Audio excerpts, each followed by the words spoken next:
guys is a treat. So I'm excited to introduce you to Matt B from Valparaiso, Indiana. Go ahead, Matt. Okay. Hey, everybody. I'm Matt Berg, alcoholic. And I'm really happy to be here with you tonight to talk about a really a topic that's like near and dear to my heart in the sense. I mean, I think, the longer that any of us are here, the more important, quality of living becomes, I think, at least it has for me. And I get in the way of quality of living by myself very easily. It comes very naturally, getting in the way. So let me tell you, I got sober, like Gary said, 1990, September 14th. So that's my dry date. I live in Valparaiso, Indiana. I was born and raised in Indianapolis, and that's where I got sober and spent half of my sober life. And the other half has been here in Valparaiso. I came up here to capture Marlo, who is my wife, and take her back to Indianapolis 15 years ago, or 16, almost 16 years ago. 17, almost 17 years ago. Yeah. Oh my God, that's crazy. So that plan failed utterly. So we have 2 children. My son is in the 7th grade. His name's Abe. And my daughter is in 4th grade. Her name's Elia. And my wife and I work together. So, and it's good. It's good. So I just wanted to tell you a little bit about like the present stuff, where this has come into play in my life is in my work life. I had the longest single employment run of my life when I came up here. I met a guy, I went to art school with Robbie, who spoke here a few weeks back. And then, I don't know, I ended up here selling magnets and going to Asia and learning this whole engineering side of things. And I worked for a man up here who taught me that business and supported me for about 15 years. And then I left there. Now this is really, I got to tell you, this is just God stuff that I left there peacefully, on good terms. We're still friends. I still have a key to the door. And I just love that guy. And I think it might be mutual. I hope it is. And I work from home now, and we're kind of being mentored by my dad. He's had a business for 30 years, and he's helping us immensely in that business, and we've been doing that the last couple of years. So just to kind of give you an idea there, and now where I've really been tested in my spiritual life is with having our own business from home with my wife, and then having my kids at home at the same time. So that's been just a tremendous challenge for us to hold a thought. I have a hard time holding thoughts and being consistent as it is, but when everybody's here together. So our way of life and the practices that we do have really been instrumental in me having any of this success at all. But I want to tell you a lot about really kind of some of the failures and some of the struggles, because I really believe those have really been the touchstone, like they say, of anything that I've learned, if I've learned anything, and one of the things, when he was talking about in his treaty on emotional sobriety at 17 years old, when I was 17 years old, I wasn't yet sober, but I was 3 years from getting sober. And I had met a young lady named Jennifer.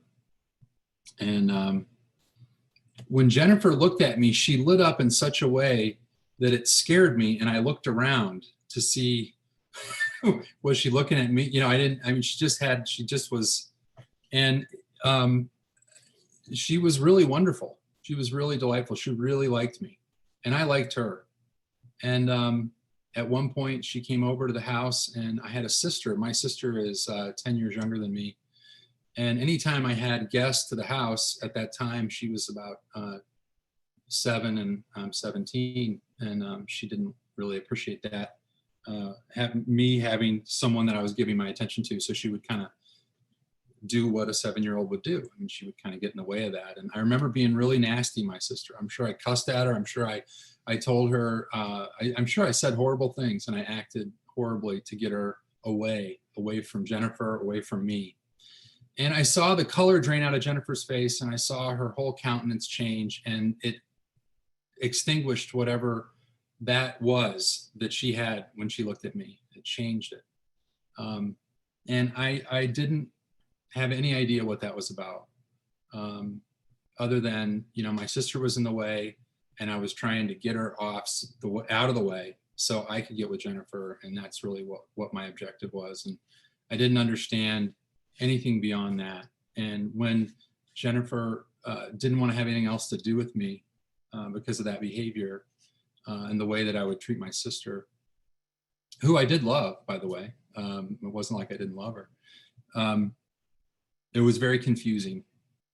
And at that time, I was getting loaded every day, and I needed to, and I knew I needed to, and it was a really important part of my life. But I also wanted these other things. I wanted to have friends. I wanted to be connected to people. And I was very confused about what the nature of my problems were, what was going on in my life. I mean, I had really no clue.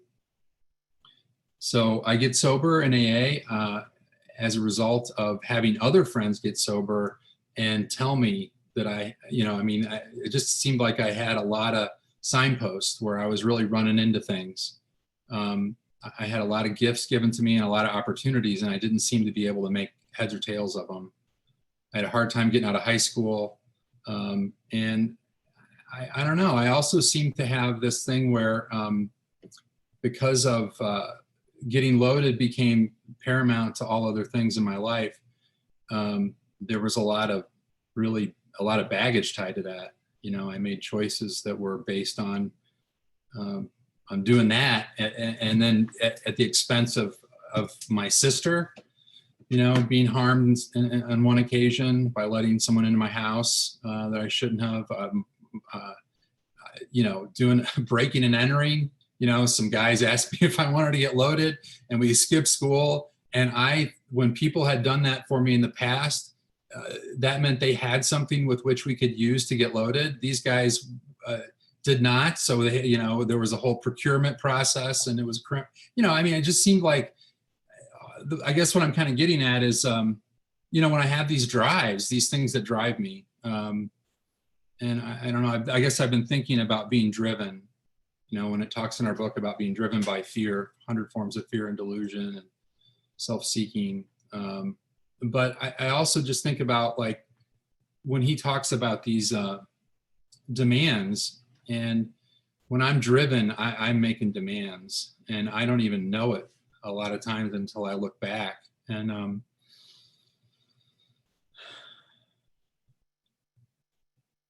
when it was about getting loaded, I didn't want to harm people, but because I was driven to do that, people got harmed that loved me.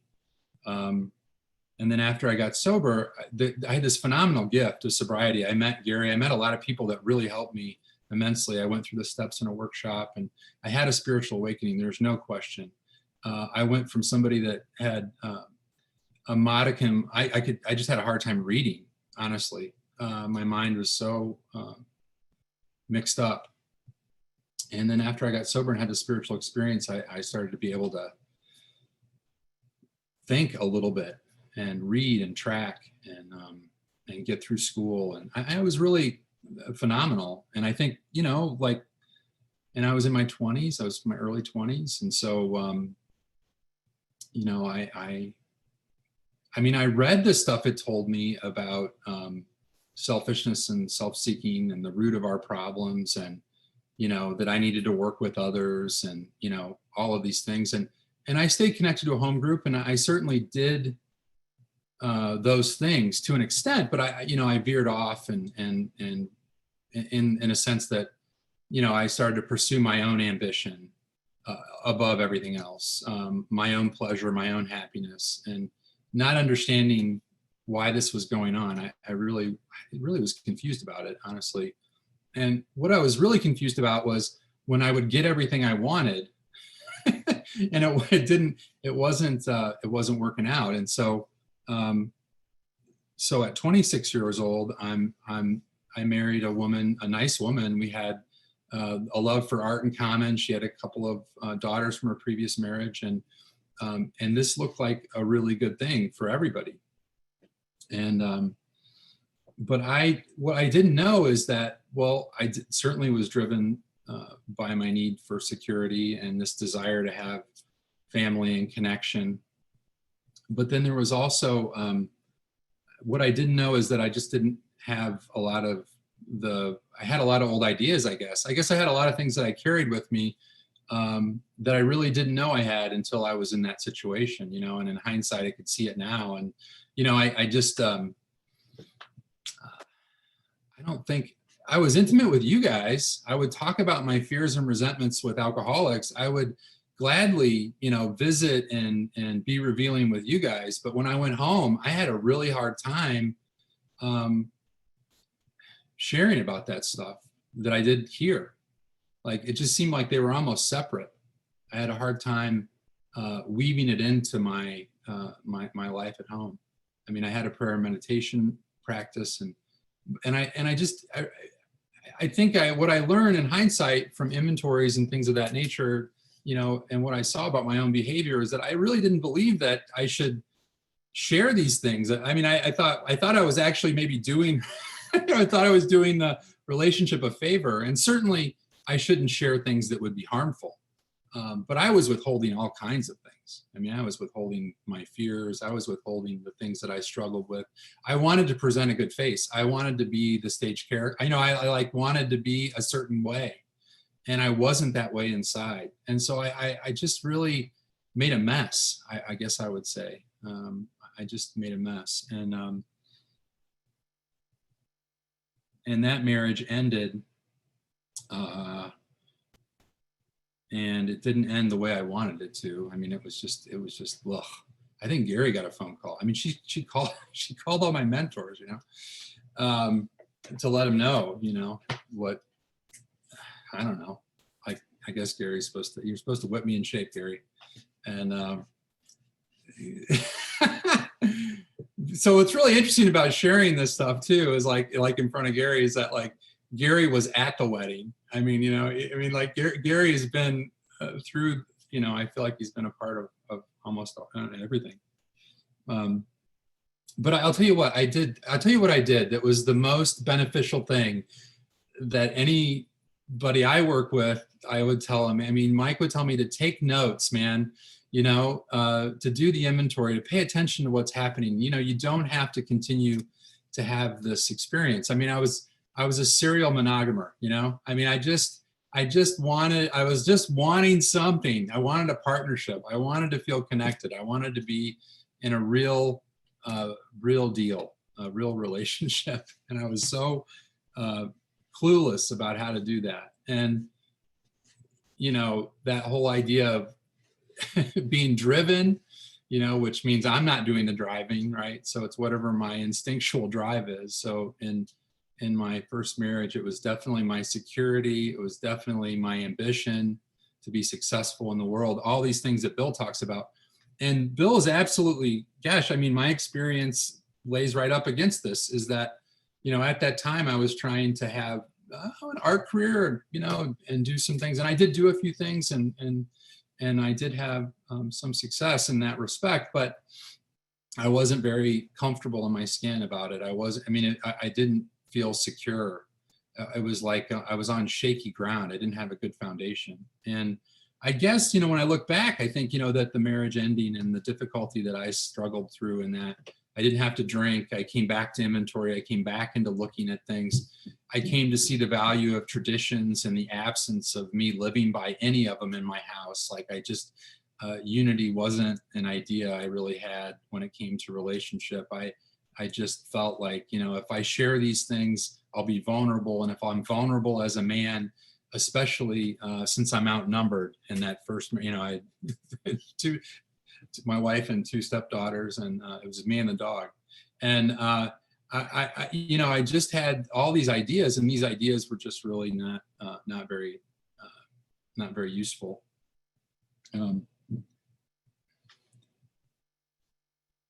But there was a lot of value in that marriage. It taught me a lot. It taught me a lot about this whole emotional sobriety thing. I had an incident once where my stepdaughter, Rachel, had my laptop, and she's sitting in my chair with my laptop, and she's 13 years old, and she's telling me, she basically just, did one of these, I want my chair, I need my laptop. And I did what anybody that suffered from the kind of ideas I had and where I was spiritually at the time, I grabbed her by the arm and I pulled her out of my chair, and I pulled my laptop, and I sat in my chair. And that just made sense to me. That's where I was. Until we're at the counselor's office, and the bruise on her arm was pretty prevalent. And the counselor says, if I see anything like that again, I think, I'm going to call DCFS and file a report on you. And then I'm like, oh, that's the kind of stuff that happens to me when I'm driven. When I'm driven, I'm not making decisions. These things I'm reacting. I'm dangerous, and I don't even think I'm dangerous. And I'm making decisions based off of this stuff that's really in the way. And he talks about that, Mr. Hyde, and that subconscious. And it seems like, unfortunately, I should say fortunately, we have this process by which, if I'm open to it, I can share this, I can look at it, I can share it with another alcoholic and pray that I learn and don't have to do this. I don't have to harm people, that I don't have to learn at people's expense. But it seems like I've got to run into things in sobriety. I kind of suffered from this idea that, now that I'm sober, I'm not going to suffer some of the, somehow it's going to put me a notch above. So I'll have a little easier time.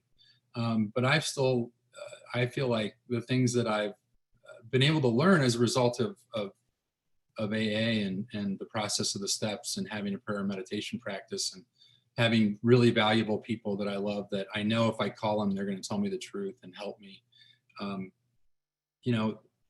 It's just been slow. I just feel like I've been a slow learner. Because I really want that peace and serenity in my life. I want to have a loving, calm house that's not violent. And I have that now. Which is a gift. But I'm telling you, man, it's been blood, sweat, and tears, and a lot of surrender on my part. And the loneliness that I felt after that first marriage was over, and the devastation and the sense of abandonment, it was like a big hole was blown right through me. But I got to tell you, I just dug in. I did what I saw Mike do when he went through it. I've seen other people go through this kind of experience in sobriety, and what they do is they get busy, and all of a sudden this power greater fills our lives with opportunity to grow and to help other people and get out of ourselves. And I didn't even see how my obsession with myself, the bondage of, me worried about saving this marriage and making things work, was really creating so much, creating the problem. Was the problem. So I have,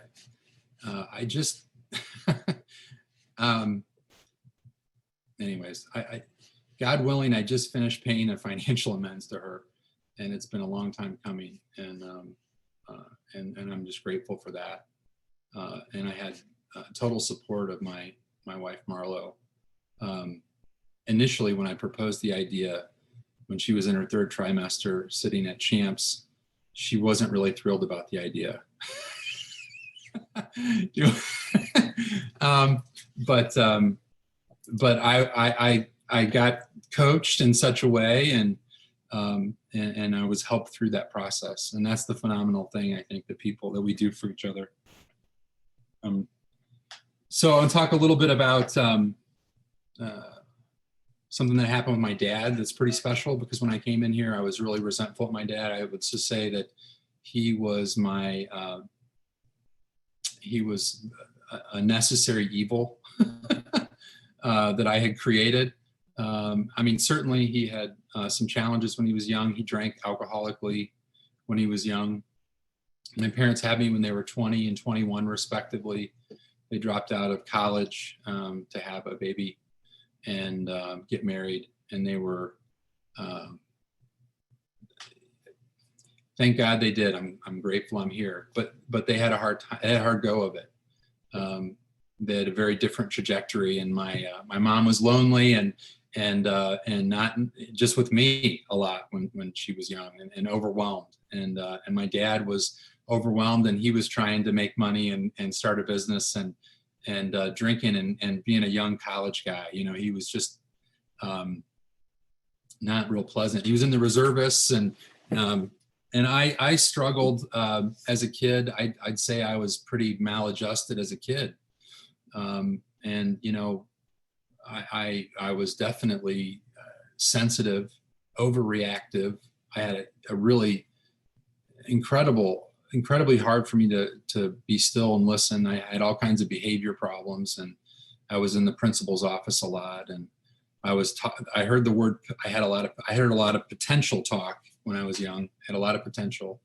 And, you know, I think that's why I started. You know, my son, he's 7th grade. And by the time I was in 7th grade, I mean, malt liquor was a winner. You know, I mean, it did the job every time.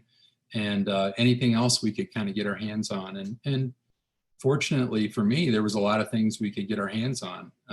Alcohol was a big part of my parents' social life. And I spent a lot of time at parties, and I didn't understand what the big deal was until I started drinking. And then there was just such magic in it. It really settled me and made me feel comfortable in my own skin in a way that nothing else had up until that time. And so I had this immense love for my dad, but I missed him. I didn't see him as much as I wanted. I wasn't as close to him as I wanted to be. And I had this story my mom would tell me about my dad, which was like her second column, you know, about what dad wasn't doing. And so I kind of inherited his resentment, or her resentment of him, and didn't know to question it. It just seemed like she was the one who really took care of me every day. So, you know, you better stay close to her. And so I got sober, and I did an amends, and I had this incredible experience going through the steps and seeing how I was involved, that I had something to do with the problems in my life, which I really did not at all connect to. I mean, it took inventory, and it took hearing you guys share honestly about your experience. And I started to see that I had been using him, you know, as kind of an excuse, and using his behavior and modeling my behavior after him. And I'm not seeing any of the good things that he's bringing to my life. I'm not seeing that he puts a roof over our head, that he pays for schooling. He does all these good things for us. I'm just seeing that, you know, hey, he drinks too much sometimes, and it's really disturbing to me. And so I get along, and I'm well along into sobriety. And I think that, my sister gets sober, which was remarkable. About 8 years ago, my sister got sober. And I heard myself, I had a discussion with her, and I don't know, I was arrogant. I was like just talking some crap about him. And when I was a kid, and I really thought that I just didn't in meditation the next day, it was like, oh man, I wasn't okay with what I was saying and how I was saying it. It was harsh and judgmental, and I was being hard on him. And that's been my problem all along. I've always been so hard on him. I don't, you know, just like punitive. And I think he felt guilty for some of that behavior. And so he was pretty tolerant of some of that. But so I ended up doing this inventory where I saw that all these things that I held in contempt, I had this deep resentment. And on the surface, it seemed like, you know, we were connected and we'd have conversations, and it was civil, and it was wasn't that bad. But then when I heard myself talking to her, man, it was almost like, there's a lot more to this. And so I went back to, pen on paper, and I got to see some things that I just wasn't able to see anytime sooner than 46 years old at 23 years sober, which was that I was capable of doing all those things. I'm so upset at him from when I was a little kid. I'm capable of doing all that stuff, stone cold sober in AA, that somehow I'm no better than this guy. What kind of arrogant, it was just all this old hurt. And I think what it was really, it was very, it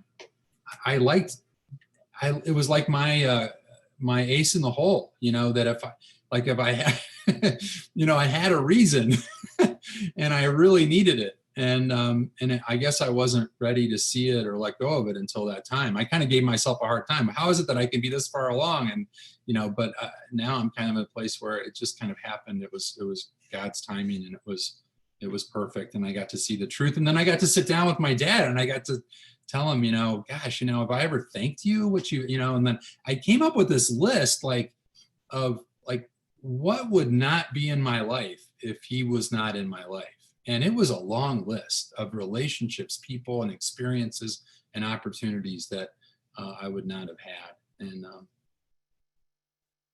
so I can only tell you that something changed in me at a deep level after that, where I started to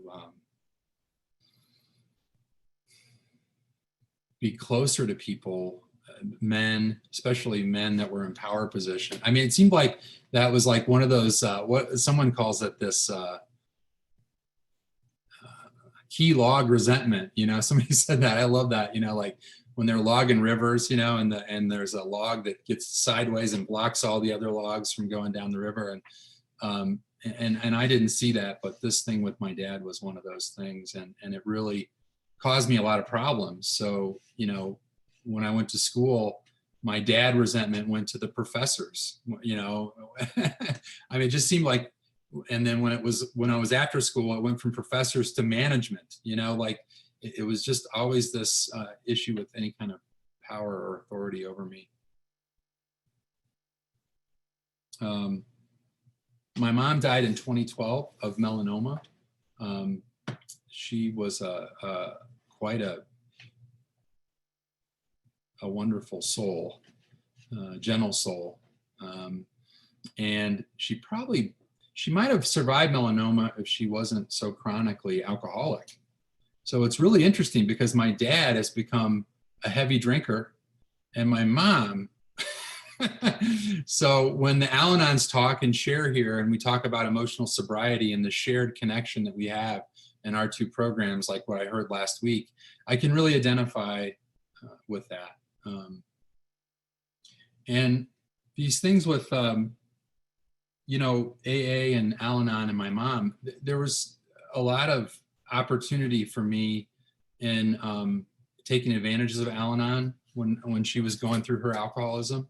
She, I'd take her to get potassium drips, and, she got a big settlement from a divorce from my dad, and burned through it real quick. And she was just in a lot of trouble. There's a lot of mischief, like we get into. And I would kind of do what I could, but it was kind of driving me crazy, because I'm giving her I think I gave her a few of my best first step pitches ever, which is insane. I know. That's why I tell you guys it's insane, right? But you couldn't stop me. I had to do it. And so needless to say, that didn't really help her. Although she did come into AA. I think some people here may have met her. I know Mike she was in a workshop with Mike, and she was loved. She was a really nice lady. She was convinced that after being sober for a time, she should get bariatric surgery because she had a lot of extra weight. And once she did that, it changed her. And when she picked up, it was like shooting up. It changes your physiology, so you can't process refined sugars in the way. So anyway, so she went off the deep end for 10 years. And I prayed and meditated about what I could do. I tried to help her. A lot of my friends and mentors listened to me, and I ended up being a fly on a wall at Al-Anon on Friday nights. And I heard some incredible stuff that really helped me with forgiveness, with doing what I could for her, with coming to understand she's got what I have, and I'm just as powerless over her alcoholism as I was my own. And there was a lot of opportunity in that for me. And it was hard to go through that, but I you know, the great blessing of AA was that once she understood that her condition with melanoma was fatal, for some reason she woke up. Even though she was dying of alcoholism for about a decade, she didn't really think she was. But when she found out she was really going to die of cancer, she woke up and she's going to meetings every day. And the last 3 months of her life, we saw her more than we had seen her in the previous, 6 or 7 years. And we were convinced that the reason that we hadn't seen her was because,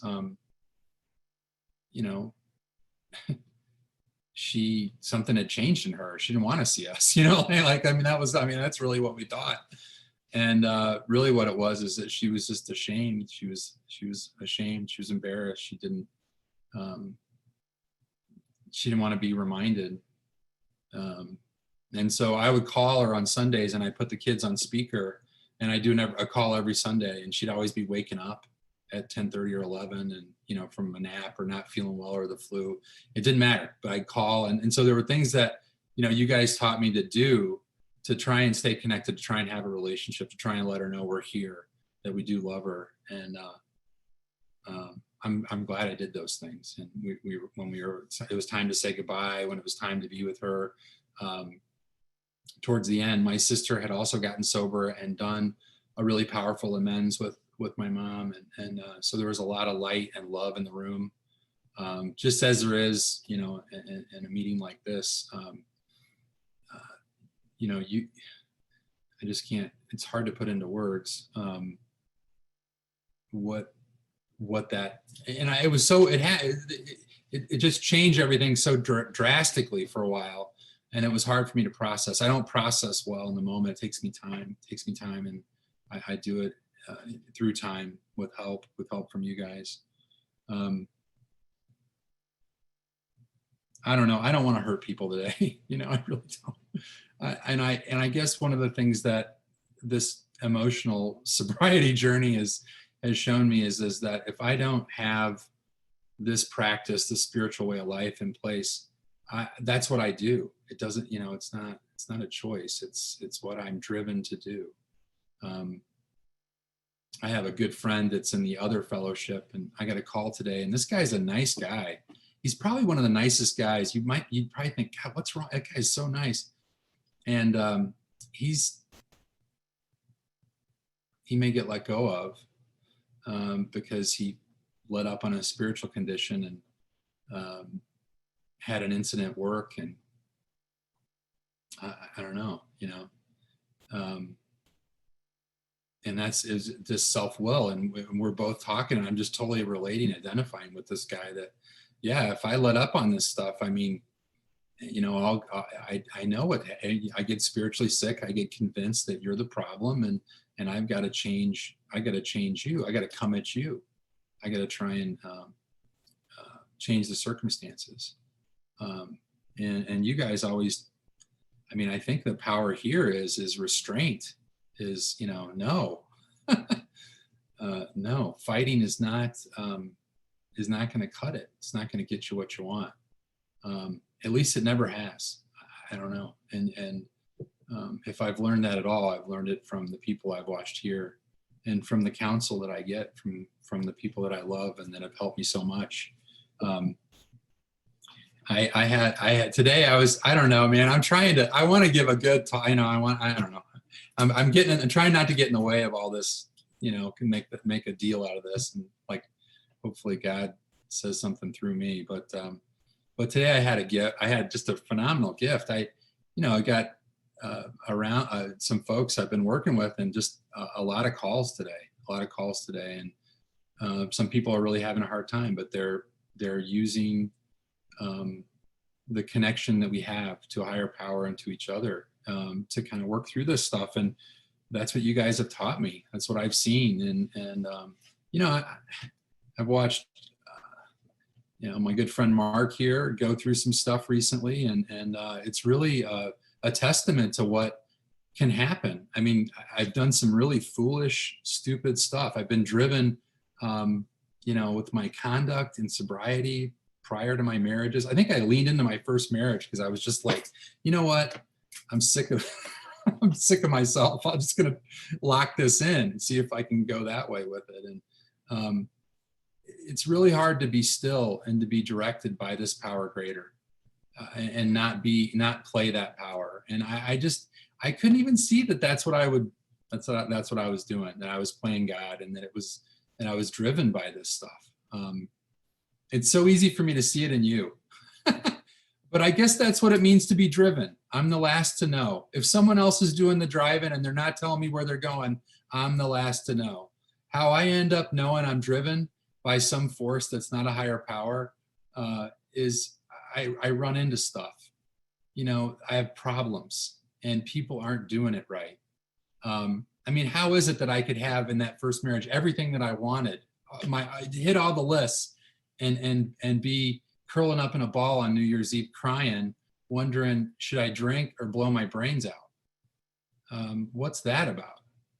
And I think that's what Bill's talking about here. This reliance upon, I want to cut angles. I want to rely on people, money for my security. And then I get it and it doesn't work.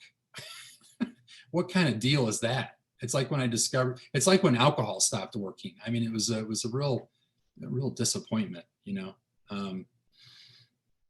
So you guys teach me that there's a different way, that there's a better way.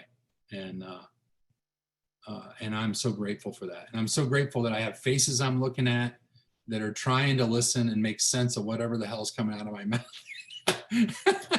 And I'm so grateful for that, because I just gave a lead the other night and it was like a name, and every once in a while there was a guy and he's like looking away. So it makes a big difference that I can see some faces and there's participation. And I'm just grateful for this journey. I'm grateful for the fact that there's more to it, that it's not just about abstinence. It's about how do I trust and rely on this power? How do I learn to live a life that's pleasing to God? How do I continue to grow closer and enjoy my life, the gifts, but also make the best when things aren't going well, when my wife's not feeling good, when the kids are home, when everything's not going well at work. And so I just feel like this is where it is, because I'm tested here. And where I'm tested is where there's opportunity for growth. It's where God wants me to be, even though I really resist it, because I want to be in the warm, still water. I don't want to be in the current. So thank you so much for having me. I hope it's helpful to someone here to share this. I'm grateful. There's people here that I owe my life to now. I mean, that I'm Gary and Mark, and I mean, I love Dave and Dale, and Tom and Juanita did a retreat at the Ultimate there. And I still remember the things that they shared from their hearts and their experience. And, so there's a family, that's spread across the country that I love to meet and get connected to. It inspires me. It makes me want to be better and to be more like you guys. So thanks a lot for having me. That's all I have.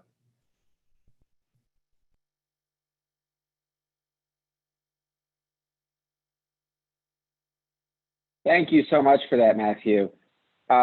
So one of the privileges of being a speaker here is that you get to call on people.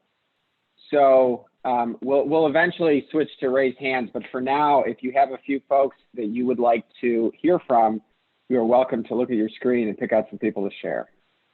Oh gosh, well, I do. This one gentleman that was in a workshop, one of the early ones, in Indy, in Mike's office. Charles, do you remember that workshop? How are you doing, Charles? How you doing? You're good, Matt. No, I think we both slept since then, haven't we? Good to see you, man. Good to see you, buddy. It was good talk. I really enjoyed it. You know, I've been coming here now for about a month now, and it seems like I've learned more in 30 days than I did in 30 years. You know, they just, just hearing people share how this emotional roller coaster, gets going, and when, the answer, and it's pretty neat. Really good to relate to your story about your dad, because that was one of my biggest things. I did a inventory every year, and it seemed like this name just kept popping up, and I'm thinking, geez, I don't want to deal with this guy because I want to hurt him. I knew all of that. But I think I was like 18 years sober, and I was working with Jim and stuff, and I was meditating on it. And he said, put out of your mind what that person did to you. And when I did that, I was able to see my part. And my part was I was never a son no more than he was a father. And I still had the 17-year-old mentality at 50-some years old, thinking, well, he still owes me an amends.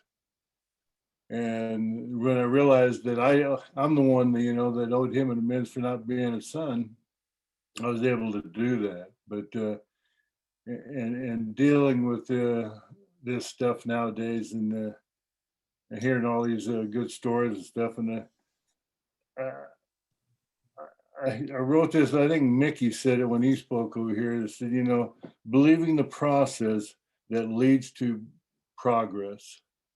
And I really understand that today, because progress is what we're at. We get a spiritual experience every day, every time I have this awakening, and it's just really good to be here, and it's good to see everybody too. So that's all I got. Thanks, Charlie. Hey, Mark, I gotta introduce you to Mark. Mark's my buddy from Valpo here. We get in a lot of trouble together.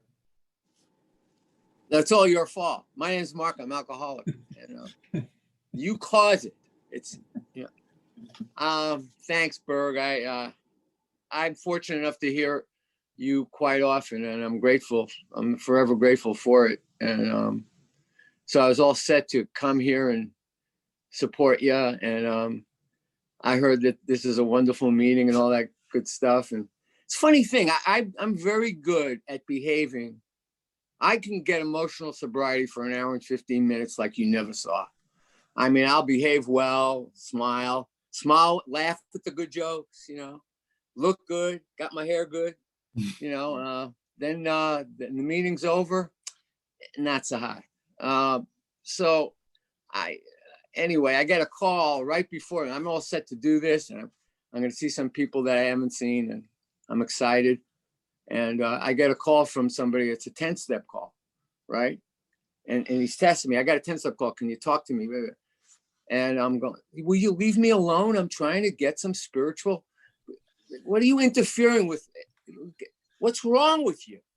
That's me. I'm nuts. And I'm not so sure that I even understand what emotional sobriety is. What, you don't get angry? I don't get it. I mean, so, I was yelling at somebody today because they didn't understand me. And it was very simple. And I tried different ways to make them understand me, and they didn't. And money was involved. I've noticed that I get more angry when I could lose money. I don't know why that is. I mean, money is a control. I can control my anger if there's a risk, but it's like drinking. Eventually, I could control it for a while, but not entirely. And boy, I suffer from alcoholism, and I can control this for a while, and then bam. So it's the same tools. It's the same solution for me. I mean, I got to get to the solution, not try to control anything. I got to get to God somehow, through people, through prayer, through sponsor. I've got to get to God. And boy, I resist it. even when I'm praying and meditating. I was just saying the other night, and I'll shut up. I mean, it doesn't take much to stop me. You know, a phone call, something that interferes with my meditation, I'll stop it. I can't even go through with it. I don't do well praying sometimes. I try. So I don't know what the answer is. I think for me, the answer has always been in the solution. In my spiritual condition is good when I can get to the solution quickly, not do anything for myself, but when I can get to that power somehow, some way. And there's insurance, you know, of course, the steps and sponsorship and prayer and meetings, and that's the insurance. But I don't do very well with emotional sobriety. I think I should shut up and listen to other people. Maybe I can learn something.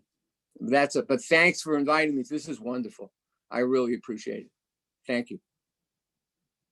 Thanks, Mark. Hey, Gary, would you say a few things?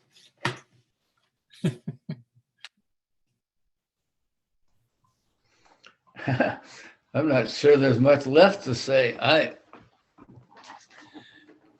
You and I've discussed about both of our issues as we've gone through life over the years, and I'm sitting here now, and there's things that I struggle with here now.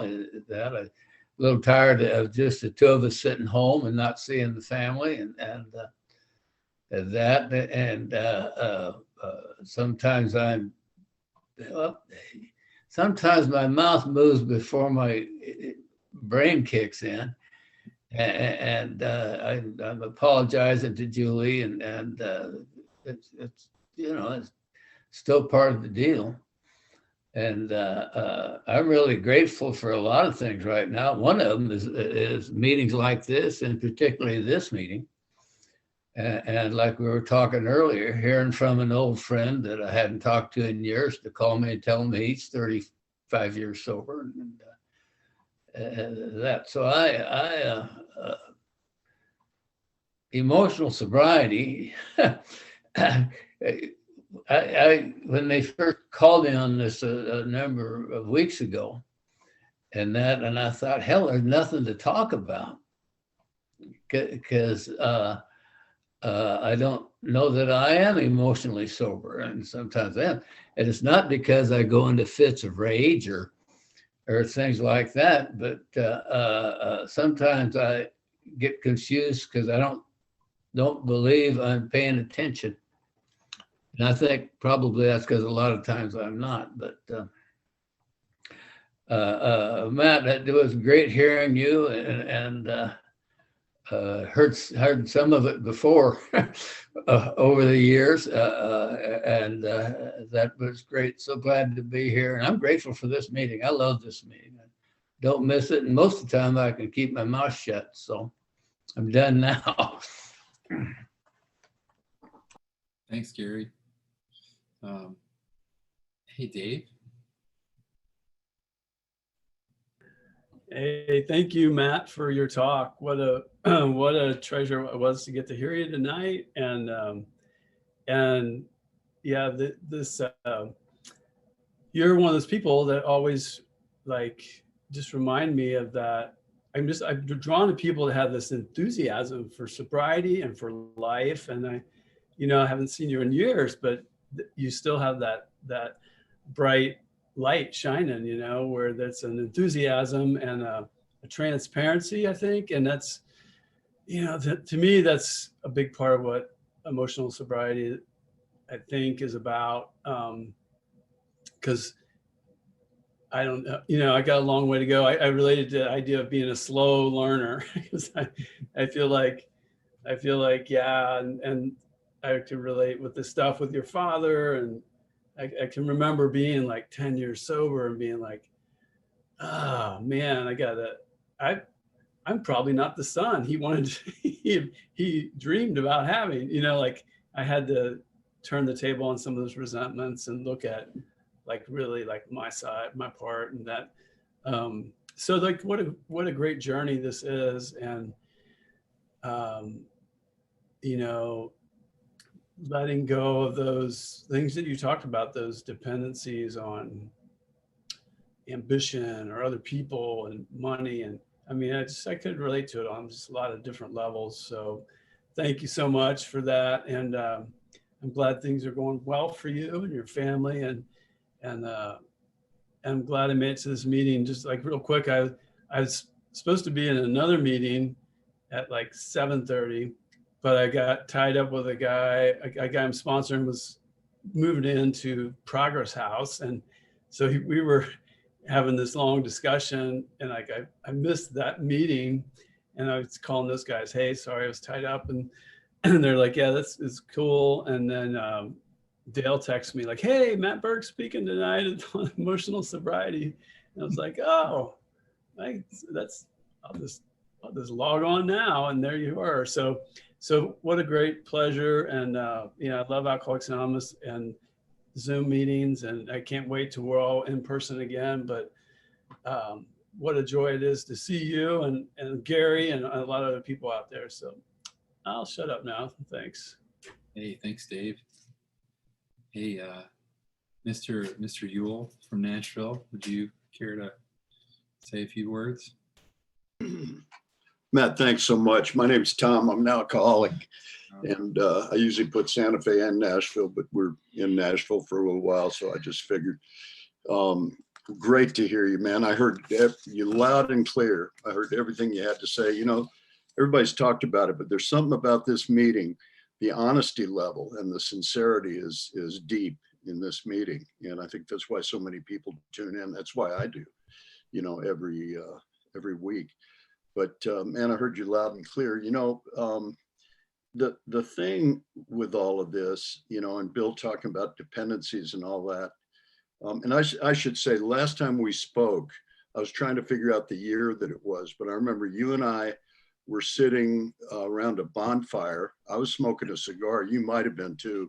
Or I was trying to get you to smoke one and you wouldn't, something like that.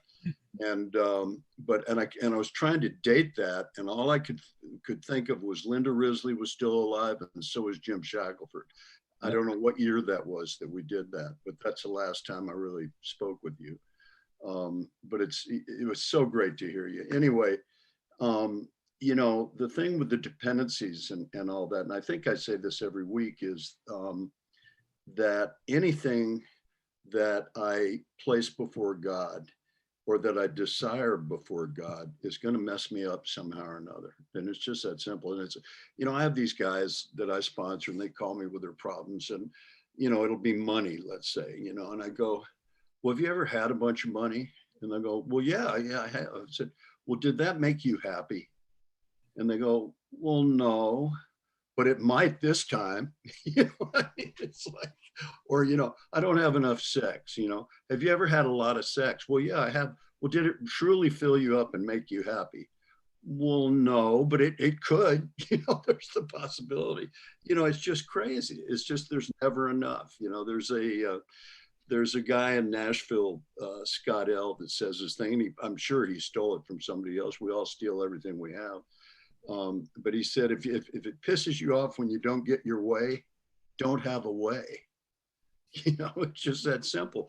And I've been thinking of this thing. Every meeting, it seems to come up that the Buddhists say the root of all suffering is desire, And if I just stop that, if I just let life happen and look towards the light, and embrace God instead of all this other jazz that never made me happy. There's never enough of it, then I'm gonna be all right, and to me, that's emotional sobriety. You did a fabulous job, trust me. So thank you very much. Thanks, Tom. Can I still call on people, Chris? You can keep calling on people as long as you want to. Yeah, I'm really enjoying this. It's like my favorite. This is my favorite part. I want to call on Mary. Mary, it's nice to meet you. I'm Matt Bird. Mary Thayer. Nice to meet you and nice to hear you. Mary Thayer, alcoholic. I was just thinking about how when you were talking, I was thinking about how, it says in the book something about a better demonstration of these principles in our respective homes, occupations, and affairs.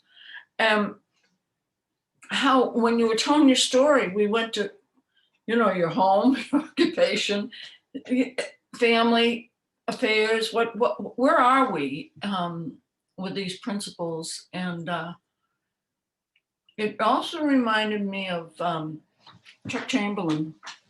He was, I sobered up in California, and he was alive at that time. And he used to talk about the second step, and he would say, the second step means if you really get the second step, you come to believe in a power greater than yourself, restore you to sanity, sound thinking, and balance. He said, you can mind your own business. And I've never forgotten that. And that's true, because if I believe there is a power, and and God's job is the outcome, not me, I can mind my own business. In what area of my life can I mind my own business is usually where I'm agnostic, where I'm living independent from God. And I'm dependent, again, what the book says, and I think it's 98, it says something to the effect of, as long as our dependence is on others rather than God. And I don't look at this as if I'm bad anymore. It's like, when I run into myself, as you said, you really realize, because you finally, something happens and it lets you know that you're off the beam. Missy and I always talk about it. She said it first. She said, the trouble with this thing is that I run into myself. What area of my life am I running into myself, where I'm trying to figure it out all the time? And so I'm grateful that, to me, emotional sobriety, what area of my life? The ones that I usually have worked 12 steps in, I've got some stability in it. And I'm somewhat able to maintain being responsive versus reactive in that area. But I don't think that, but when it gets unmanageable, another area, I realized I've never even thought to bring God through those steps, with this situation. I never thought of it at all.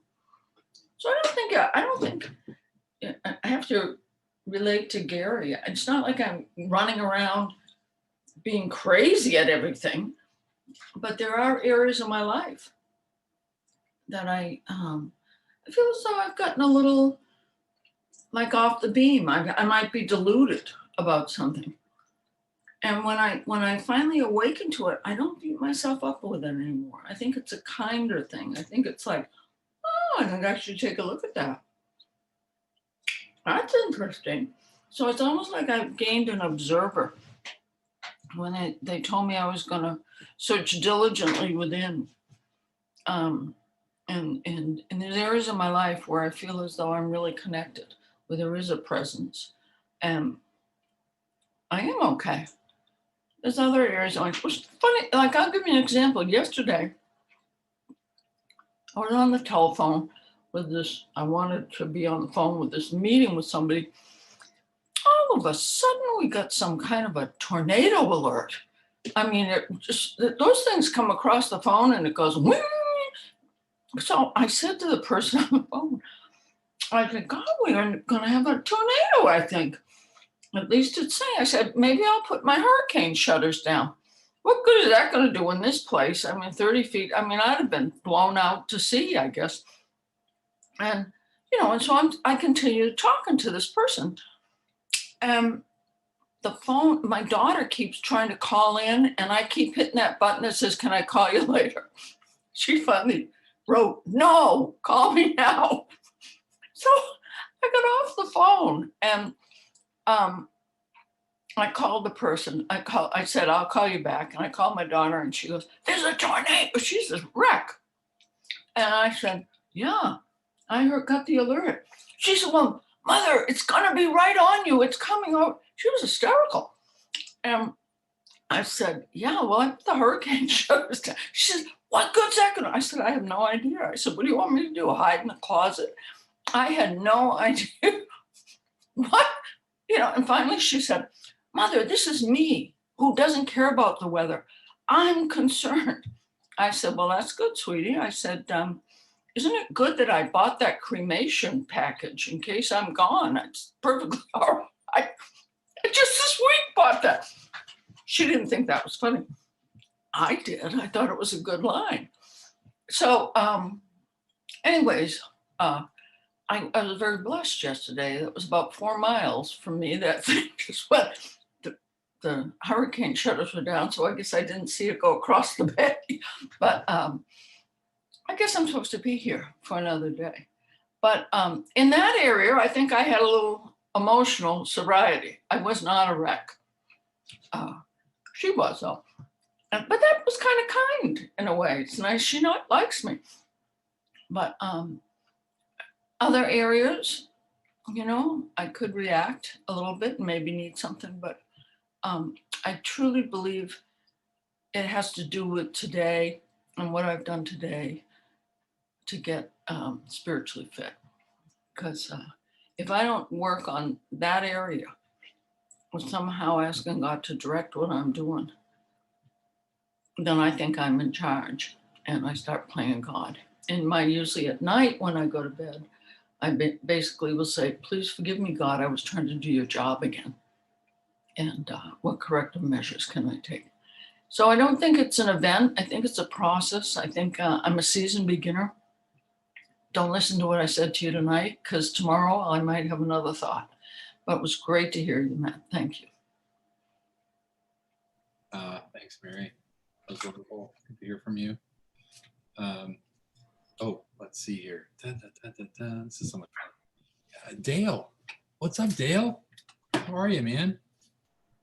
Hey, Matt. Thank you for your talk, and thank you for picking me. You said a lot that I really related to, and everybody else who's talked has also. But just the whole, like, I am a slow learner also, and I don't know if that has to deal with people getting sober young, that we're very slow still, and that's okay. I'd rather be here learning than not here. And just about, I also thought, I've never had a lot of issues with the relationship with my father, but I know at points in my life, I have not been the son that he has wanted. And I'm talking drunk and sober, there's some really things to reflect on. And my dad lives in a nursing home now, and I've been trying to build a relationship with him. It's been especially hard this year because there's a window between us and a wall that, and I call him and stand outside of his window and we talk. But it's like I've been focusing, it's more of what can I do for him lately, instead of, my whole life is like, yeah, I'm going to go visit my dad. And it's like, get to visit my dad. I get to see him, and it's kind of a treat. And like, we'll bring him, he got all of his teeth pulled a couple of weeks ago. So my wife and I have been bringing him ice cream and stuff, just the stuff like that. And also just about when things are down, and I've really been thinking about this.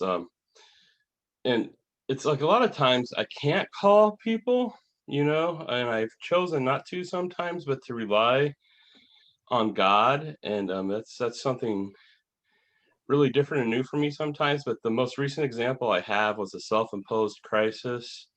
I was bidding on a comic book for eBay, and I meant to put $12 down. I put $1,200 down, and I'm like, well, I'm pretty screwed.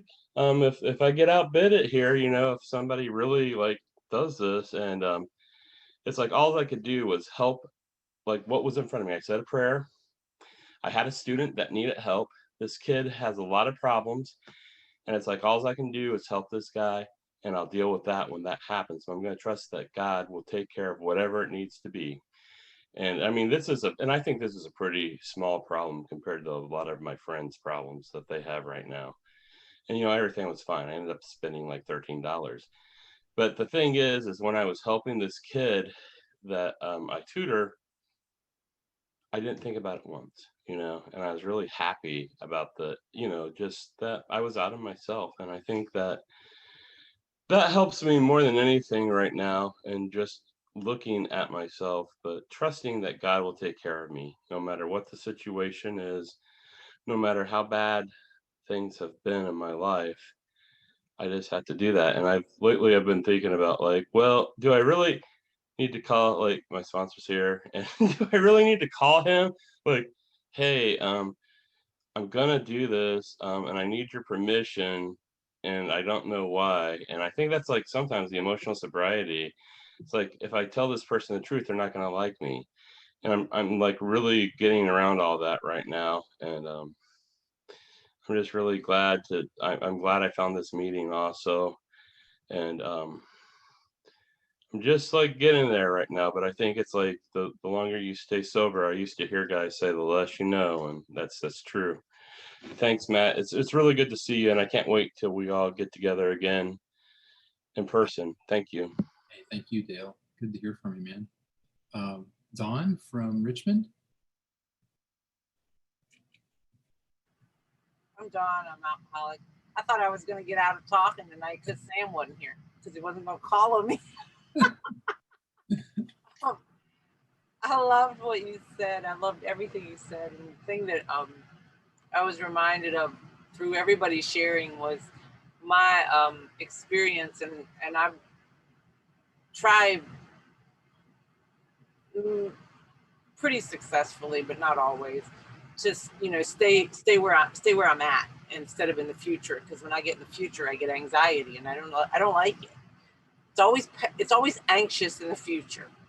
So anyway, so today my experience was I'm doing this art installation, and artist. But one of the things that I've been, you know, really trying to stay centered with in doing this without my ego all wrapped up in it. And the thing that has come up for me 2 days in a row during meditation is be authentic. And I liked what you said when you said, you know, am I paying attention? Or someone said, actually Gary said it, you know, I'm not paying attention. And for me, you know, to be able to pay the kind of attention that I would like to, I have to be present. And it's pretty amazing when you talked about desires and, you know, what is driving me? What is actually driving me? And I hope that to be authentic, it has to be, you know, God has to be driving me. It can't be a bunch of other stuff. And that's something that's just really been present for me today. I too love this meeting. I love to come in here and be able to feel connected in a way that, like, where I know, or I think I know, that the people that are in here are really trying to work on more than just not drinking and going to meetings. And that if I have, you know, I can talk about what a challenge it is to stay awake, stay present, stay connected on a, you know, daily basis, that it is actually for me still a challenge. And but it's a challenge worth, you know, muscling up to. And it's, you know, what I really like about this forum is that I believe that a lot of people in here are doing that same thing. They're trying to muscle up to that challenge. And I appreciate you sharing. I have friends from Valpo, and that I met in art school in Bloomington. So when you said you were from Valparaiso, I'm so excited that I even know where this place is. So anyway, thank you for sharing. Thanks, Don. Thank you very much. Let's see here. We got, hey, Jenny from Santa Fe. Would you like to share? Wow. Hi. Yeah, I'm Jennifer from Santa Fe. Great to see a lot. I know a lot of you people here, and it's really great to see you. And thank you so much for calling on me. And I certainly enjoyed listening to what you had to say in your share tonight. Thank you. It was really, really great. And I certainly related to a lot of what you said. I raised 3 daughters and wanted to just be a great mom. And I got sober when they were like 4 and 2. And, you know, I really didn't have the emotional sobriety. I was kind of like the largest tantrum thrower in the home, and made for a pretty emotionally scary place to be. And I was just so grateful that I had people to call, and situation by situation, they would just literally tell me what to do. I was clueless. I mean, I just felt like AA has been human being school for me. I just had no idea how to relate to other people. I didn't know how to relate to myself. And, but I, you know, I love the God concept because I was raised an atheist. That, oh, well, you know, anyway, there's another story there. But I loved what you said about being driven and about thinking about the dependencies. And, you know, I remember at one point when my kids, they had grown and they were teenagers, and someone pointed out that my higher power with 3 teenage girls, you know, like that was not a good situation. So, you know, I had to do a lot of step work about, you know, not making them God. And then years later, I some of this stuff I just remember people saying to me, and then I'll stop. But I really wanted to be in a relationship. I didn't like being alone. And it was just, I found lots of parts of it really hard. And I went to somebody in the program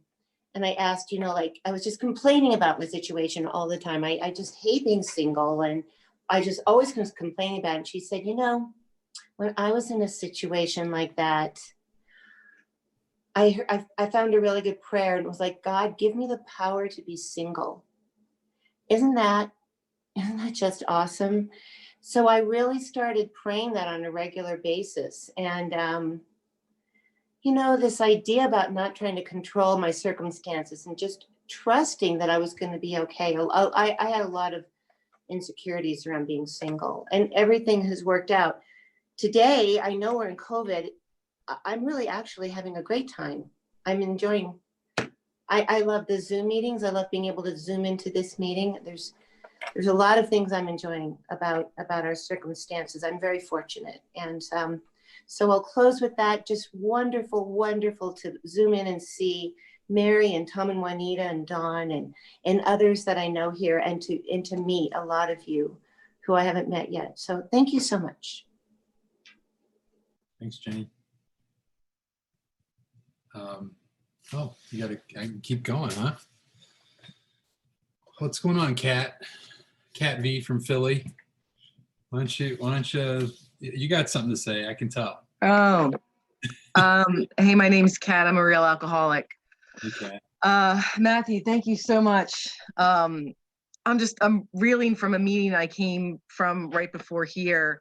That was really powerful and brought up a lot of emotion, but I love Emotional Sobriety Thursdays. It's become my favorite thing of all to come to. And I really liked when you were talking about, you said something like the moment that you realized like that alcohol, like your solution stopped working, right? So like when I would have all these unreasonable demands on people and situations, or was relying on you know, money or whatever to fulfill my emotional needs, and it doesn't work. It never works. I get what I want and I don't want it anymore, right? Or it's just not enough to fill me up. And it made me think of how long I continued to drink even when it stopped being the solution that worked, right? It stopped giving me relief, and I just chased that for like 20 years, you know, and just suffered this alcoholic torture, and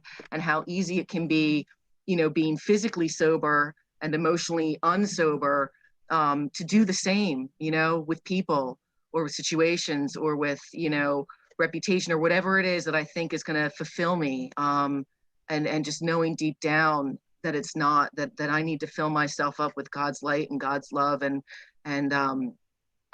be connected to this power. And I've never felt closer to God than when I'm sitting down with another woman, opening this book and taking them through the steps and giving away what was given to me, and to see the light go on in someone's eyes, and whenever I am able to recognize, or it's pointed out to me that my emotional insobriety is getting in the way, the thing without fail that I am able to turn to get out of my own way, even if it's just for an hour, is to sit down with another woman and do this work.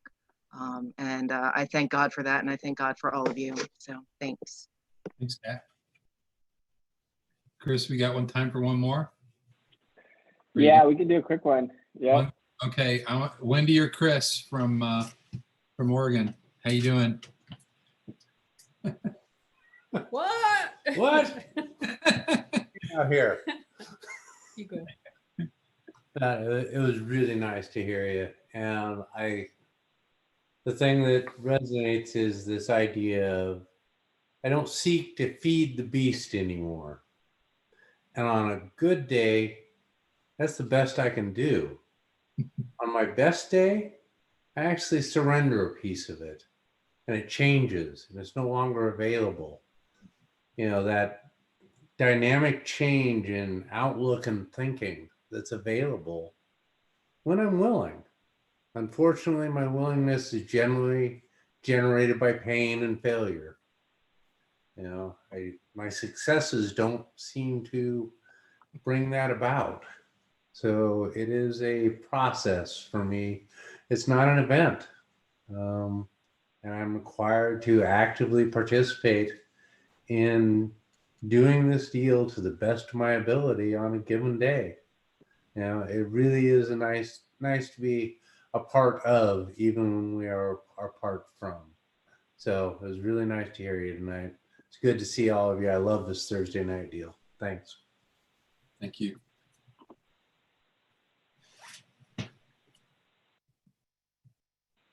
All right. Well, I think that's all the time we have for sharing. Matthew, before we finish, is there anything that when you were listening to other folks share, is there anything that you wanted to add? Or are you just going to stick with what you said already? Oh, I just would say just thank you. I mean, it's just great to be here, and I love the conversation, and I love what people have to share, and I'll be back. I mean, this is a gift to have this kind of a forum, and I love hearing what everybody had to say. So I just appreciate it. I really don't. I mean, I don't know. We'll see. Maybe if I get called on another meeting, I'll share some more. But thanks for having me. I really appreciate it. Thank you. Thank you so much. So the way that we usually close this meeting is that we actually all just put ourselves on mute, and then we'll close with the Lord's Prayer, but just say it silently to ourselves.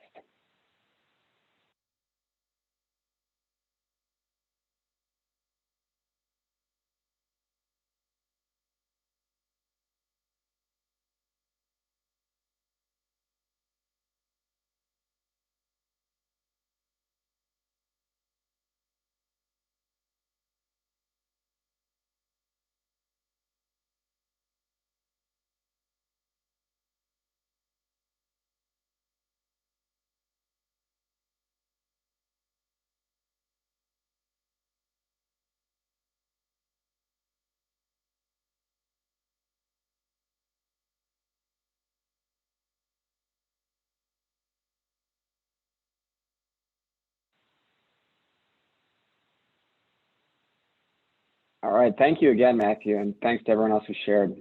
Thanks, Matt. Thanks, Chris. Thanks so much, Thanks, Matt. Chris. Thanks, Matt. Thanks, Matt. And Very thanks, much. Chris, for Thank leading. you.